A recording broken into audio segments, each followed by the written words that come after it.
sisters have been in anguish since. I beseech you, free Mother and my sisters from the flame of chaos. I cannot do it myself.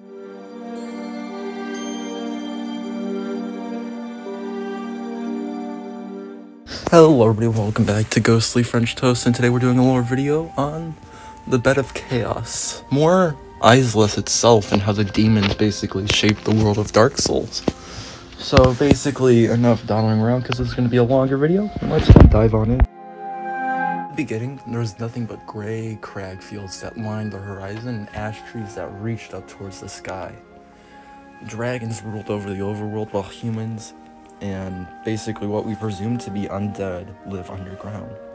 But then there was fire, and 3 powerful people, 4 technically, went and claimed these souls. Gwen, Lord of Sunlight, and his faithful Silver Knights, Nito, First of the Dead, and the Witch of Izalith herself, the mother of all pyromancies and pyrosorceries. With these newfound powers and these newfound strengths, they waged a war with the ancient dragons for ruling over the overworld. And in the end, they prospered. They won the war. And over time, they basically made civilizations grow, expand everywhere across the world.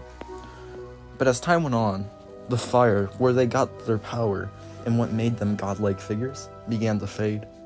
And this was a major deal for the gods because that would mean the Age of Dark, the Age of Humanity. And the gods didn't want that. They wanted to stay ruling. They wanted to be powerful. So the Witch of Izalith had an idea. What if we duplicated the first flame? Not replace it, but we make an extra copy. And the other gods agreed with this. And at first it seemed like it would work. It was working pretty fine. But we soon know, and that did not work at all. Izalith slowly turned people into demons as time went on, and it became this lava-ridden place. We see Izalith herself basically stuck into her throne. We see her children all turned into demons alike. And over time, Gwen was like, hey, this is kind of a big deal, and we have to take care of this. So Gwen, with a ton of his knights, basically went down to Izalith to try to take out demons and make sure they're not a threat anymore. But that went horribly. And we see all across the world some remnants of the Black Knights that went down there to fight. And later on in the game, we see the remnants of Izalith covered in dragon butts and demon Titanites. We see Titanite demons spread out throughout the lands of Lordran. And that's basically the story of Izalith in Dark Souls 1. But Dark Souls 2, Izalith continues, and a specific boss, the Lost Sinner. The Lost Sinner is an interesting character because we don't really know a lot about, but we have a basic idea of what it's about. In the beginning of the fight, we see a cutscene where one of the bugs from the Bed of Chaos crawls into the Lost Sinner's eyes.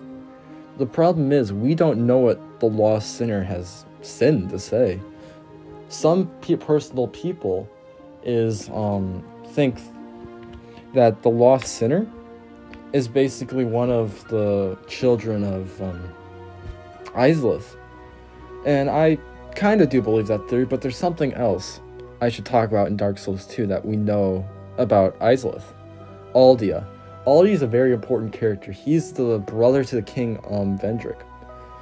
And something we know with Aldia is that he has an obsession with the undead curse. And when he did, my personal theory is since he's done research on the undead curse, he has to know about Izalith itself. And in one of his dialogues, we hear him talking about one of the final sins and how a lie is a lie. And personally, I think that's talking about the Bed of Chaos. How that was basically the first sin of man. Some people speculate the first sin of man is the linking of the fire. How Gwen sacrifices himself to save the fire. But I personally think it's talking about, because it's a sin, you're basically recreating God. it's a sin. It's one of the first sins. That's, if we look at the Bible, this is no way comparison, but we see if creating one of the things that basically created you is a sin. So I'm just thinking that kind of makes sense with what Aldi is doing. And now on to the end of the demons. And we see this in Demon Ruins in Dark Souls 3 and Smoldering Lake. The old Demon King is basically the last demon. And we see how weak the demons have become.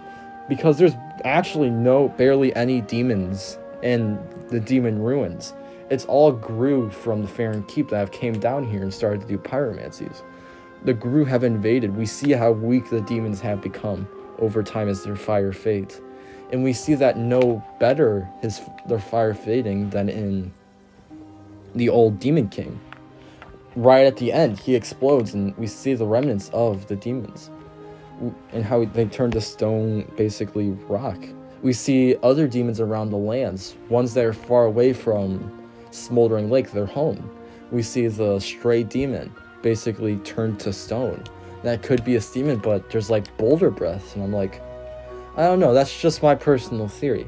And we see the ash trees, and that support basically the upper world. And it kind of makes sense because the dragons were cast away once they were gone. And we see the demons cast away by what look like to be arch trees in Smoldering Lake.